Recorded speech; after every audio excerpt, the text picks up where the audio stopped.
Je, unakabiliwa na bega lililoganda na maumivu na ugumu wa bega? Basi video hii ni kwa ajili yako. Kwa bega lililoganda, mara nyingi tunapendekeza dawa za maumivu ili kupunguza maumivu. Pia tunapendekeza tiba ya mwili nyumbani, ambapo wagonjwa wanaweza kunyoosha bega lao kwa mazoezi ya polepole na kurejesha mwendo wao. Ikiwa hii haifanyi kazi, basi tiba ya mwili katika kituo maalum kwa matibabu kama haya mara nyingi inapendekezwa. Inakusaidia kupunguza maumivu yako na pia kupata mwendo wa juu zaidi kwa njia bora iwezekanavyo.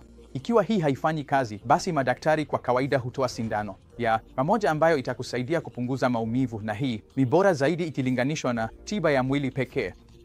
Ikiwa yote haya hayakusaidii na bega lako lililoganda, unaweza kuwa mgombea mzuri kwa upasuaji wa arthroscopic, ambao ni upasuaji wa tundu dogo bila mikato mikubwa kwenye bega. Hiyo inasaidia sana kutoa uvimbe mwingi kutoka kwenye bega iwezekanavyo, na hiyo inakupa aina ya msukumo kwa kupona kwako kutoka kwa bega lililoganda ili kupunguza maumivu yako na pia kupata mwendo wa juu zaidi haraka iwezekanavyo. Kwa hivyo tafadhali usiteseke na bega lililoganda. Kuna matibabu madhubuti yanayopatikana, kwa hivyo wasiliana na mtaalamu wa bega kwa tatizo hili. Asante sana.